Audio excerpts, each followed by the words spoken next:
We are really excited. This gentleman has stormed our country, conquered our city, and now in our studio is Mundy. Thanks for coming in. Very welcome. Kansas City has you're from Ireland, but it's kind of become your second home, oddly. Yeah, oddly. I become friends with a few people around here, and one in particular, Ronan Collins, he rang me one night and asked me if I'd like to do the Irish Festival, the Kansas City Irish Music Festival, and I told him I was up for it, and then I flew in one time. I was doing a small leg of a tour, and I played in Knuckleheads in a small room, and that was my first visit here, and he brought all the people from the festival down to have a look, and I think that sealed the deal. And then I did it 2 years in a row, and then I was here at Folk Alliance last year, and then this is my 5th trip. So, and let's not forget the Irish national anthem at the Royals I forgot game. about that. Yeah, that was one of the most nerve-wracking experiences in my life, in the music part of my life anyway.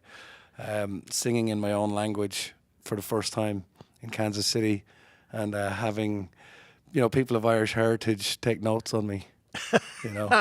So well, and you were doing it in September, the year that the Royals, won the World Series. I think I helped them, yeah. So, it was not like this is not like a church crowd. Let's put it that way. Yeah. They were there for a reason. Yeah, no, it was incredible. I was, waiting in the near the dressing rooms and stuff, and there was all this high energy going on around me anyway, and then there's me having my moment of panic, singing. I'm learning my national anthem through YouTube on my iPhone, singing it. And it was fantastic. And then I got out into the pitch, and I was given a little earpiece, and the girl who walked me out forgot to turn hers off, so I could hear her talking about what she was doing for the weekend while I was singing the Irish national anthem. She's like, I think I'm going to go out on Saturday, and it's been a bit of a distraction, I have to say.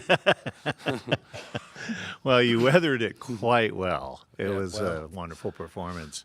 And I could also see how big I was on the screen. The screen was one big hell of a television there, that the one at the other end of the pitch. So it adds a lot onto you. So, this is just the dumbest question I've ever asked, but is baseball at all a thing in Ireland? I mean, you're familiar with the sport? I am, yeah. Well, we play rounders in Ireland. There's cricket, of course, and then our national game would be hurling, which is a stick and a ball as well, but a lot faster, less intervals, and they don't have that, like clap, everyone clap, or a new player coming on. The player's on the pitch, there's no big deal made about it, Yeah. And the other one's dragged off, and it's kind of like it's a less sophisticated way of changing the subs. So to interpret your answer, I think the answer was no. No. No. So you went to Knuckleheads, and you've always, you're from Ireland, but you're so inspired by American music. Yeah. And Knuckleheads seems like a very American place. Mm. Well, after my first gig here, I went off on a wander on my own back to, was for a hair of the dog actually, back to where it all started, which was the night before Knuckleheads. And I was out there and I was just having a beer, and this band came on, the Flatlanders. Sure. And I was like, I know this band, and I went through my iPod, and there I had one of their albums, and then they start singing the songs that I knew, and I ended up, they had a guitar for sale that night, and I really wanted to meet them, so the guitar was $500 with all their names written on it and drawings, and I said if they took credit card, I'd buy it. Because I didn't think these guys would have a credit card machine, and lo and behold, they had an iPhone with one of those little square white things that you can take. And I bought it, and they said you're not going anywhere until we play all night. So I had a tremendous night playing with Butch Hancock and Joe Ely and Jimmy Dale Gilmore. So yeah, that's a great magical. Band. Yeah. So when I was getting ready for this, I was thinking about that quintessential American experience that you had, and how much you love American, roots music. But then at the same time, it was sort of like I stumbled across the fact that when you were young, you really loved listening to Roy Orbison being played on an 8-track in your local pub, and that seems like such a foreign experience to us. Yeah, well, I grew up in that pub, so I wasn't frequenting the pub unknown to my parents, So my parents had the kind of Super 8 machine, and my aunts had some of that old kind of like Bill Haley stuff. But Roy Orbison, when I was about 6 or 7, was definitely just somebody who was incredible. And I knew that this was real singing and real music, and so yeah, I've been kind of had my ear to the ground, since I was young. You've talked about being inspired by seeing Adam Ant on TV at like the age of 6. Yeah. And your aunt raised, I guess, 6 kids, something like that. That's right. They had instruments. The thing that really interested me was that you said that when you were around that environment, that you saw the freedom they had, and you had to have some of that freedom. And I kind of wondered where you got a sense of freedom. Yeah. Well, their house wasn't necessarily that big, but they all found their own room when they were practicing their instruments, and they just seemed really content. There was just this kind of, they were lost in the music that they were making up themselves. And sometimes it was, an Irish melody they'd have to learn for school, or some of them playing kind of, rock and roll on the piano or something. But this is a very, very small village. It's not like as if, it was, a lot of musicians around. But my eldest cousin of that group used to go up to Dublin or into the local town and buy lots of vinyl. And like I heard the Pogues for the first time there. I heard AC/DC for the first time. I heard the Rolling Stones, even Boney M. But they had a broad selection, and it was a great exposure. And the Beatles, he had the complete Beatles guitar and piano book, and the first 12 pages are very strange pictures of. There's actually some naked ladies there. So I think I actually saw my first naked lady in my cousin's house. That's enough to get you into the music business, right? The Beatles book. Yeah, Lady Madonna, I think there was a mad kind of art installation done on, I don't know. I wasn't that frightened, but I closed the book fairly fast. You mentioned the Pogues. In case I got caught. The Pogues. Yeah, they were your first show. Yeah, my first show, age 14. That was the same year you got the guitar. Was that connected? Well, the guitar arrived when I was about 6, but it was when I restrung it. When I was 14. So my dad's from a small town about 8 miles from Birr, where I'm from, which is in the middle of County Offaly, and which is about 2 miles from the border of Tipperary and 8 from the border of Galway, just in case people are wondering. And my dad's from a place called Shinrone, and there was a big community hall there, and this guy, Tom Stapleton, started bringing lots of bands over to play there, and the Pogues was my first experience. And from there on, I think I got some sort of an itch and an urge. So you restring the guitar at 14, and by 18, you're on Grafton Street busking. Yeah. Which is such a thing, it's like a bigger thing there than it seems to be here. We're getting more street musicians. Well, there's starting to be a problem where you didn't have to have a license back in the day, and a lot of people are playing now because technology is advanced and everyone's bringing an amplifier and they have a microphone that plugs in. And when I was busking, everything was acoustic, and I think it was probably less offensive it wouldn't be called like noise pollution, But I spent like between 14 and 16, I was working behind my parents' pub during the day and listening to a lot of music, and that's where I really learned. That's when I really practiced a lot. I was like probably playing about 7 or 8 hours a day. So picked it up fairly fast, so I was told. Well, in my town, see, if you're living in a town of 4,000 people, you pick up a lot of things fairly fast. But if I was living in New York, I said, there's another guy better than you down the road, So, because there's a lot more people. So after busking at 14, it must have been interesting to go back fairly recently for Christmas Eve and do the busking thing again with, people like Bono, Glenn Hansard, Hozier. Yeah. It's actually, so I would have been in the same, myself and, Glenn's older than me, but there was a time when we were both kind of unsigned, and we went back to kind of, doing it your own way and putting out records, independently. And it's amazing to watch his career. I just saw him in Carnegie Hall just 2 weeks ago. But he would call me. He called me actually one particular Christmas and said, it was after the movie and the Oscar, and he just said, do you fancy coming out busking? I'm going to try and raise some money for the homeless. So it was just me and him on the first day, and then the second day he let everybody know he was doing it again.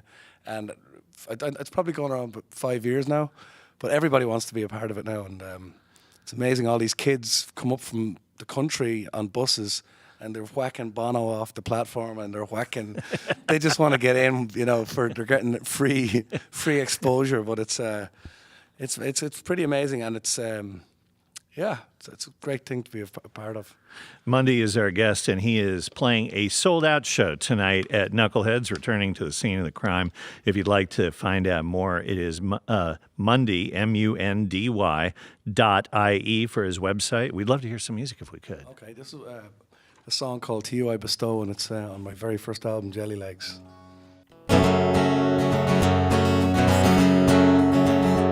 Well, you may not see me when you come back. I could be sharing someone else's pillow. My love for you's better than diamonds. To you, everything I bestow. And tomorrow I'll be dancing on my own, and I'll need a kiss for my head to take in. I'll be a hungry dog without a bone, and I hope my place with you's not taken.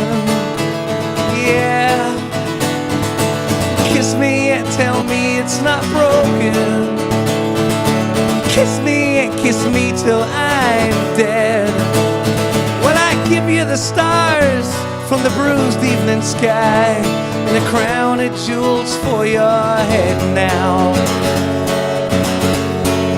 For your head now. For your head now. For your head now. One last night in bed for a time. Two more wishes and both are for thine. Three guesses you're the angel's child. Four hopes that this love's not boiled. Yeah, yeah, yeah. So kiss me and tell me it's not broken. Kiss me till I'm dead. Well, I give you the stars from the bruised evening sky, and a crown of jewels for your head now. For your head now. For your head now. For your head now. And if you come back, I'll take you to the garden, and we'll dance to an orchestra on the lawn. And we'll roll in the foggy dew, and dance with the ghosts upon the dawn, and on the dawn, and on the dawn. Then you'll kiss me and tell me it's not broken.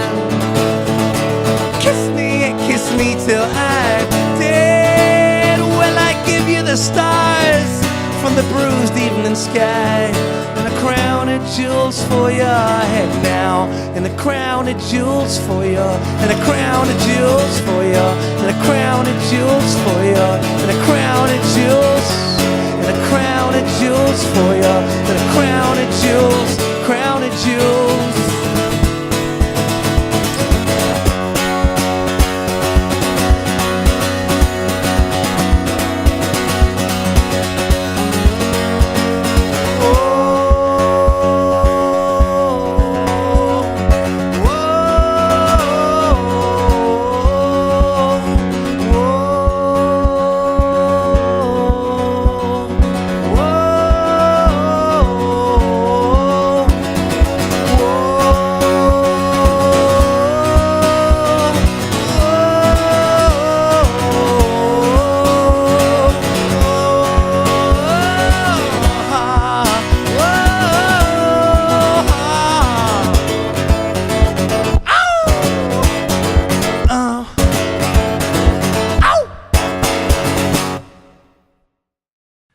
That was really great.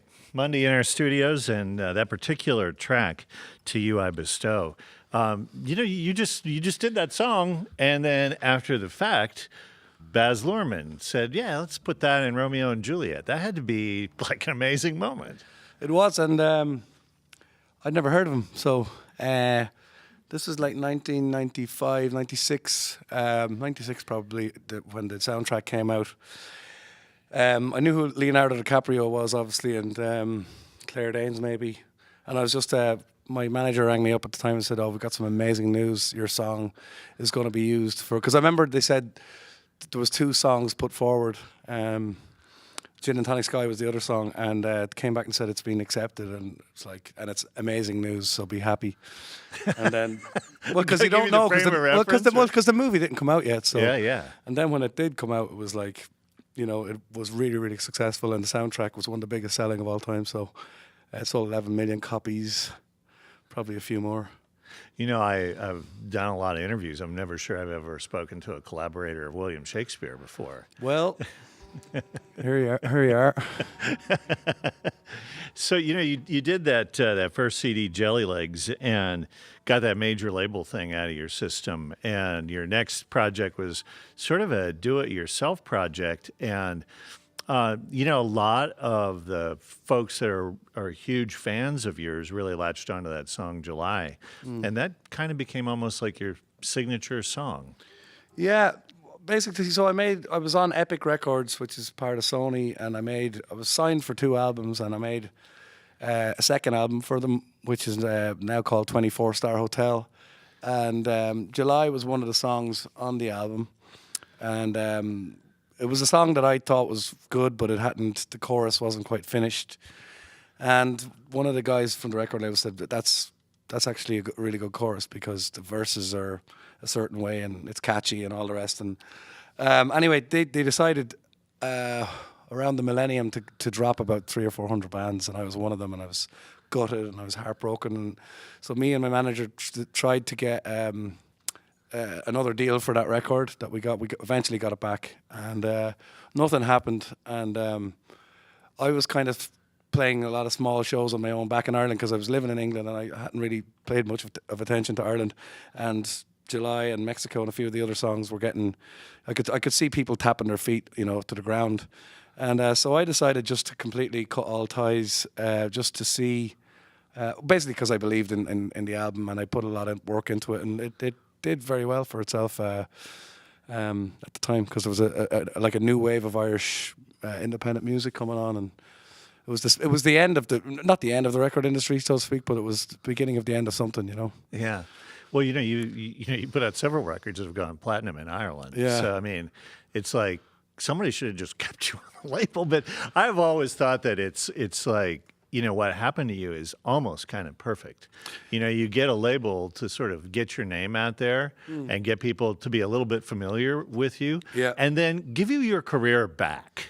Yeah, I mean, I love gritty music. I love music that's from the heart. I love songs that are from the soul. And by the time, when you have on a major record label, when you've got so many kind of chefs in the kitchen, all seasoning it the way they think it should be, it just comes out like, you know, very flat and you know, overproduced, and sometimes the soul gets lost in it. And for the type of music that I think I do, I think that it needs to be kept a little bit jagged and rough around the edges. And I definitely would praise the major record label for finding me and giving me that platform, because if I had to start out all over again, I don't even know if I'd last on a talent show, you know what I mean? But you know what I mean? But that seems to be one of the only options.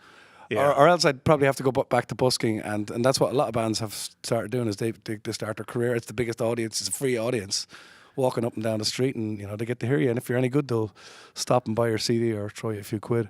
So have you went through and sort of, you know, reworked that second album and got that out there? Your love of American music kicked back in, and for your third album, you went to Austin, Texas. Yeah, I became a big fan of Lucinda Williams, and I was listening to a lot of Americana, like Jay Farrar and kind of Wilco, and can't think now, but you know, that kind of a lot of Townes Van Zandt I really liked as well. And I went to see a show in Chicago in this little place called The Hideout, where there's a guy called Will Sexton, whose brother is Charlie Sexton, and a guy called Jeff Klein, and another guy, Mark Addison. He had a band called Kitty Gordon, and they were all playing together, and they were all playing in each other's bands. So they were playing bass, and they were like, basically it was a stripped down version of 3 bands backing each other up. And I was blown away by all the music, and I got in touch with Mark Addison, and I said, could I, what's the story with coming down to record in Austin, Texas? And he said, this is how much it is, and it was in my budget. So I flew out and I did 3 songs, and it turned out really well. And I completely actually I'd been once, I think, to South by Southwest. So I really fell in love with the place, and I went back and made a record that went to #1 in Ireland at the time. And yeah, it was a very special journey, and I think I just followed my heart on that one. I didn't, it was where I wanted to go, you know. You know, you've had such, crazy instances of serendipity, and convergences. And your next record was Live and Confusion, live from Vicker Street.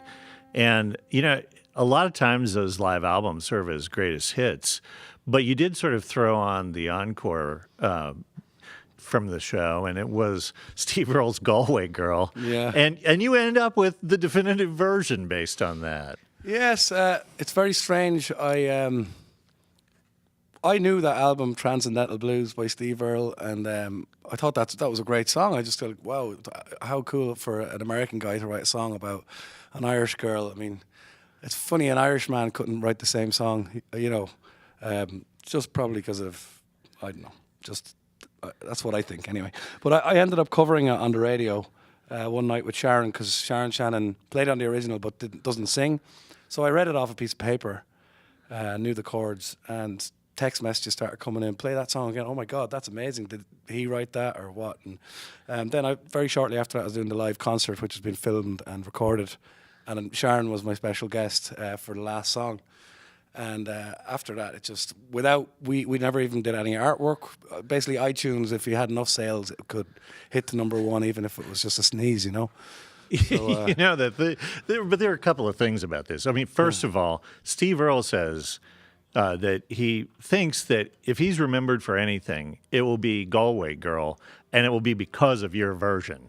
You are responsible for Steve Earle's immortality through art. Well, I have to say, it's one of the nicest things that that he could say, because I'm a massive fan, and to be honest, he could be very unhappy with my version of it, and he hasn't said that. So that was my biggest fear. And yeah, I mean, it's one of those magical things. You just it happened, and I'm still waiting for more to happen. To put that into perspective, it was the #1 single in Ireland for 2 separate years. That doesn't happen. I mean, come on. You actually got to duet with Steve Earle at the Cambridge Festival. Yeah, so I was playing over there with Sharon, and I was obviously going through the massive Americana kind of influence at the time, and I just said to Sharon's manager, I was like, Steve's playing the same day. Do you think it could happen? Actually, I just said, do you think I could meet him? And he says, we could definitely organise that. And at the same time, Mike Scott arrived into the dressing room, and a couple of other people, and it was like, oh my God, I'm getting overload of heroes here right now. And he kind of said, the bus might be taking off. I don't know if I can get up and do the song. And so we're halfway through the song, verse 1, the chorus, and then I turn over and he's grabbed my mic and he's giving it socks, and it was pretty cool, I have to say. Yeah. You followed that in 2011 with an album called Shuffle, which was sort of a tribute to a lot of your songwriting heroes. Yeah. Well, basically, I put out an album in 2009, which was Strawberry Blood, but that came out 2 weeks after my first daughter was born. And I was doing all my interviews with milk powder all over me and stuff. It was a mess. People thought I had serious narcotic problems, but it was actually Aptamil or SMA or whatever it's called. And so that was hard going, getting used to becoming a dad and kind of saying goodbye to my, I suppose, boyhood in a way, And then so then my second one came along, Irish Twins. There was only a year between them, and I just thought, I had some covers that I had left over as B-sides from the Strawberry Blood album, and I decided to make an album of covers of all my favorite, and it just turns out that most of them were American. So yeah, that's how Shuffle evolved, and it's a good vibe. Yeah, we're going to talk about the new record, which is back to your own songwriting here in just a second, but we'd love to hear another song. Mundy, our guest today, you can find out more at mundy.ie. He's playing a sold-out show tonight at Knuckleheads. Okay, this one's called Beaconette.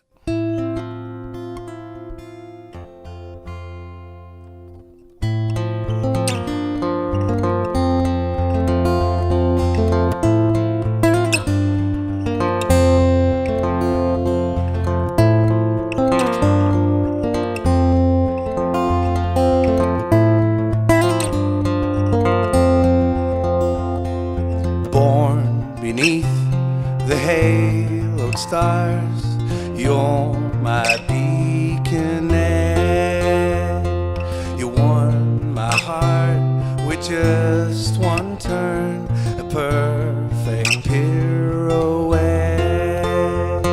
I find myself inside your arms, trembling like a leaf. The streets outside can't catch my breath, but you can reconnect.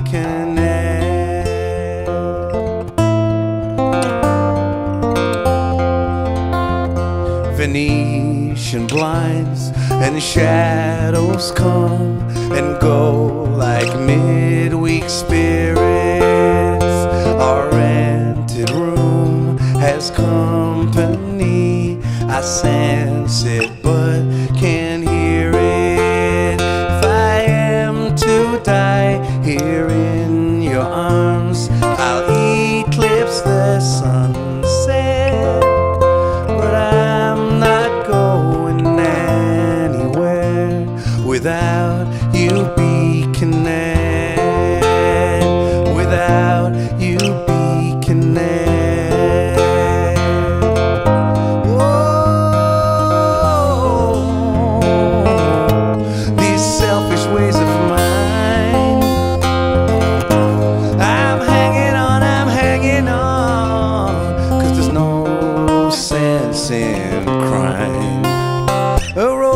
Branch for some coins by the church with corroded bells.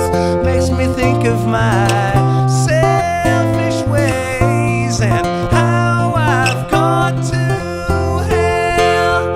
If I am to die here in your arms, it would be with regret, 'cause you revived me a million times. My light, my beaconette. My light, my beaconette. My light, my my life. My light, my beaconette.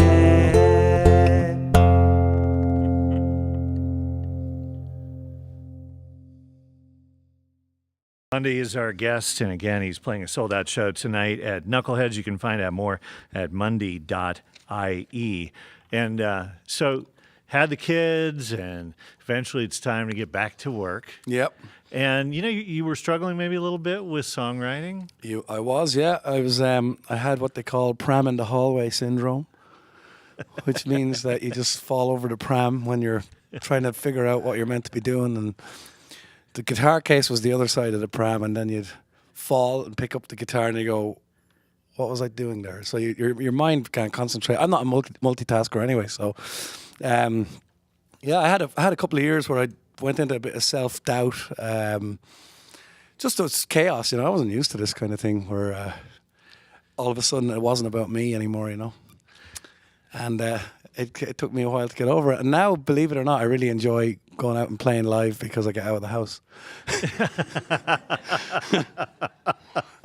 But it's taken on a new level of I love my job, Yeah. Whereas beforehand I used to be going, it was all about me, and now it's like it's real. It's actually more real than ever it was. It's great. So, when you were getting ready to get into this project, it was really sort of like this, going back to the beginning, in a sense, that triggered it. You went to a show. Yeah, so I went down I started meditating, believe it or not, after the second one was born, because I just needed to gather my thoughts, and a friend of mine started doing it, and he said, it's a really good thing to do. So I started doing it, and after one little meditation, I looked at my phone, and my producer from my first album had texted me, but just a couple of weeks before that, he was playing in town, and it was nearly 16 years to the day of the release of my first album, and Killing Joke was his band. His name is Youth, and he was the bass player in Killing Joke. And so I went down to see them, and I hadn't seen him in 15 or 16 years. And I went up to him at the merch stand after the gig, and I was like, how's it going? And he's like, hey, I think I know you. And I was like, we did an album together back in the day. And he's like, you're Mundy. And I was like, yeah. He's like, whoa, big hug. So he said, listen, what's going on. I told him I just became a dad for the second time, and how it was going on. And he said, you got to come over to London and we should do some writing and some recording. And this was really, really what I needed. It was just like a rescue, he was like a beacon, really, and a savior. So I went over a few weeks later and we just started getting back into it. And he was so inspiring. His house is full of books and art and all sorts of, from in all categories. And we would just work really fast and create songs. And he said, the one thing is you don't have to understand what the song means now. He said, but the more often you hear it, you'll start understanding it. It's kind of different to the way I write, because I would write usually from a situation that happened or an emotion. And he was like, you can't wait around for that stuff to happen all the time, because, it's like fishing for that one fish that you're looking for. It doesn't always come, So he said, mate, you may as well make best of all the other things. And he was right, He just as give people a little perspective. Youth has worked with some other smaller artists like Pink Floyd, Yep. Paul McCartney. His collaboration with McCartney is actually sort of like McCartney recorded it under the name The Fireman. That's right, yeah. And it was just like him and Youth. Well, I think the wonderful thing about that is for Paul McCartney being one of the most talented and or basically worldly respected musicians, to trust somebody like Youth to come in and collaborate. I mean, that's a massive thing. I mean, he has the pick of the litter regarding producers, and it just goes to show you how Youth works and how there's an attraction there. Youth's very out there, and he's fearless, basically, and I think Paul probably likes that. So you go in there, and Youth kind of set a fire underneath you, and you recorded the whole thing in 8 days, and that kind of sort of like, forget writer's block. You're going to walk out of here with a finished album in 8 days.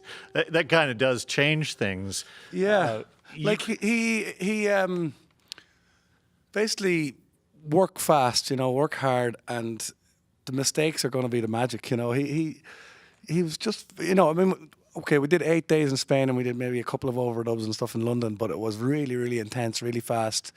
And it was funny when we were recording it, he'd go, shh, and his phone would ring because he was working with Dave Gilmour at the time. And he goes, it's Dave, It's like, and we'd be all just like, listening with our, trying to hear Dave Gilmour's voice through his mobile phone earpiece. But I mean, crazy stuff, crazy amount of people that he flock around him. But I have to say, he was fearless, and that's what I needed at the time, because I had created I'd created a bit of fear in myself because I was just so distracted, I suppose. And he was just like, "Oh man, you've got the talent, you've got whatever," and he brought it out of me. We've talked a lot about your love of American music, but that sort of going in and just recording and letting it spill out of you led to an album that's sort of genre free. It's a little bit. Like it would be very difficult to categorize. My last album? Yeah. Yeah, it is. And that's probably one of my main problems, is that I'm influenced by a lot of music, and I kind of write a song for what it is rather than a style of song, or of an album. And really, I'm really into Jason Isbell at the moment, and I really think I have to make a record that's based on acoustic, because it's what I do a lot of solo shows, and it's what I kind of do best in a lot of ways, or some people tell me. But I've always sometimes I go into the sweet shop and I want to use all the candy on the record when sometimes there's no call for it. I think my next effort should be stripped back a bit more. But I did enjoy the big production of what you did on the last one. Yeah. You've had some really cool experiences, and particularly from the American perspective, you've not only played for Biden, but you've played for Obama twice now. Yeah, I'm well in there now. For the next week or two, I suppose. I don't know. I had a happy accident. I got called one day because Obama is 1/8 from my county in Ireland, supposedly, which he is, I suppose. We should ask for his birth certificate. It's proven. Well, I know one lad who's looking for it anyway. I was asked to do play in county or in Mundy, where he's from in Ireland, and I rang up Sharon, and then Sharon was asked to play in Dublin, so we didn't want to do it separately. So we all, on his visit to Dublin, Obama, we played for him. And then 2 years later, I was doing a gig in New York. I met a girl, and she said that my boss was wondering if you'd be available to play the White House. I was like, absolutely. I'm outside the front door right now. And she... Which was a problem for the Secret Service. Yeah. I know, but it was amazing. But I got a picture taken with Obama that day, and I said, I played for you in Dublin as well. And he goes, oh, I remember that. And I was like, no, you don't. But he said, no, I remember being in Dublin. And then I was talking to Joe Biden that day before I went out on the stage in the White House. I had no idea. I just thought he was a security guy. A very well-dressed security guy at that. But I just hadn't, I'm not that well versed on the old politics, So, and that's probably he got me, because I had a really nice conversation with him. So that's probably how I ended up playing for him in Dublin. He's going, that guy didn't bug me. He didn't ask me any weird questions. You weren't thrilled by the PA.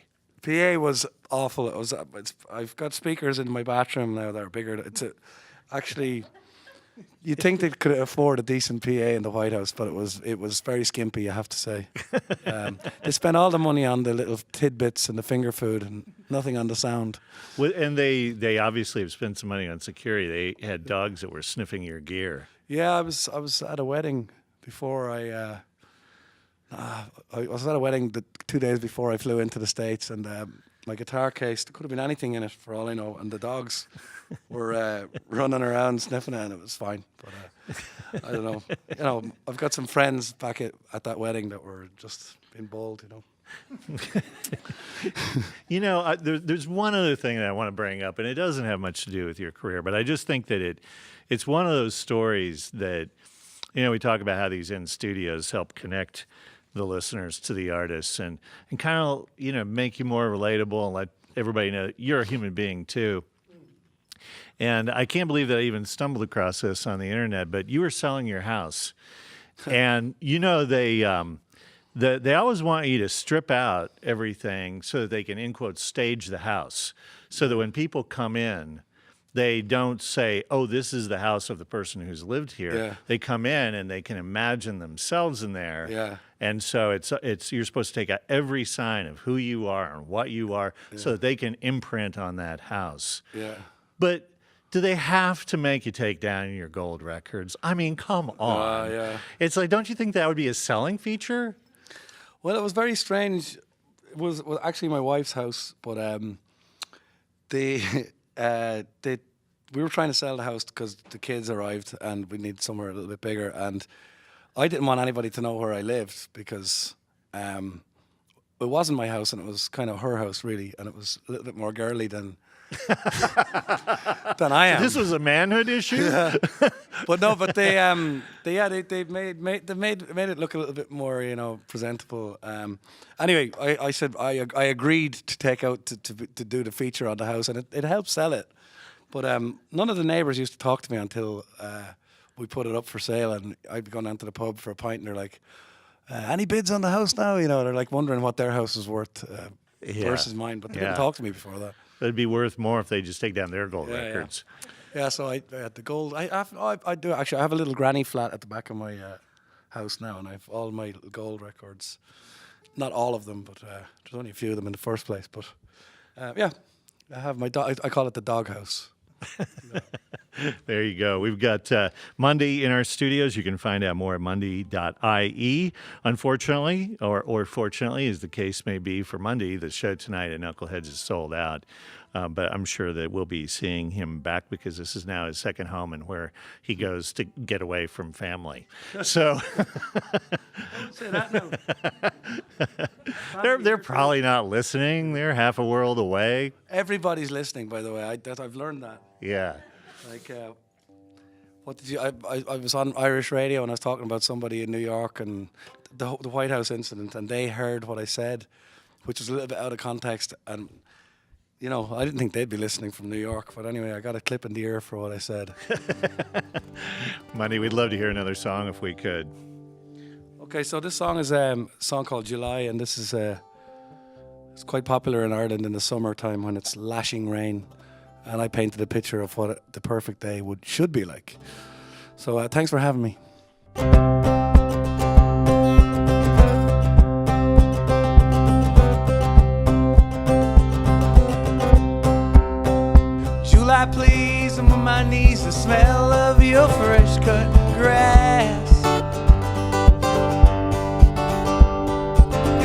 July grins for all its sins, looking at the gorgeous Levi's. July people come and go, it looks like another perfect day, yeah.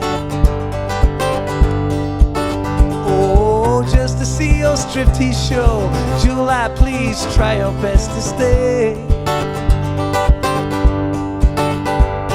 And a mongrel begins to bark, well, at a wino in the park, and his owner doesn't care, because he really isn't there. Oh my, my, my, oh my, my, my, oh my, my, my, my July. Oh my, my, my, my, my, my, oh my, my, my, my July.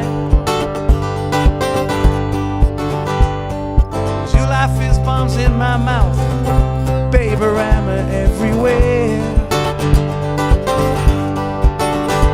Well, I can't lie on my pocket trout, so I sit back in the easy chair. Then a woman of middle age licks some thumbs, another page, and then she brushes off the dirt from her gray house skirt. And all the boys go, oh my, my, my, oh my, my, my, oh my, my, my, my July. Oh my, my, my, my, my, my, oh my, my, my, my July.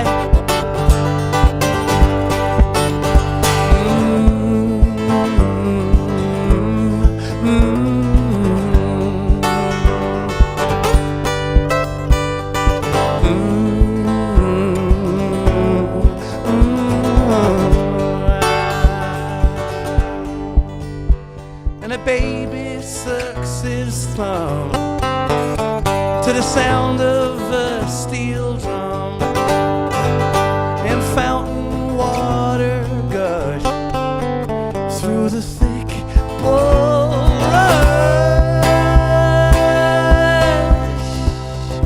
Oh my, my, my, oh my, my, my, oh my, my, my, my July.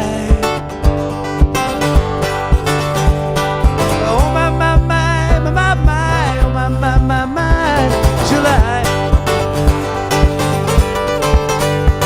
Yeah, July, la, la, July, July, la, la, oh, July.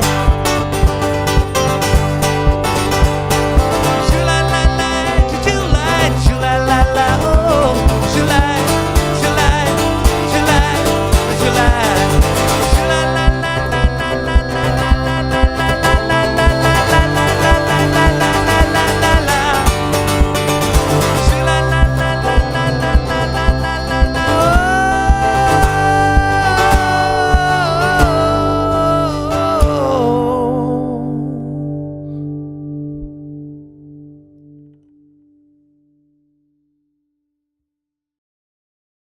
Mundy live in the studios here at the Bridge, and of course the sold-out show tonight, Knuckleheads in the Gospel Lounge. Thanks for coming in, so much appreciated. You're very welcome. I really enjoyed it. You know, so that most recent album, 6 albums in, you finally get around to the self-titled one. Exactly, yeah. 360. You know, I just thought I couldn't think of anything else, but I thought I was very proud of it, and I thought because it went back to the start again, that maybe that was the right thing to do. So the new CD Monday, which has actually been out for a little over a year, will be available at Knuckleheads tonight, and we're looking forward to that next one, the acoustic one that you were talking about. Can't wait to hear that too. Thanks a million. And I'm sure that we'll see you again soon. This is home away from home for Mundy. Thank you.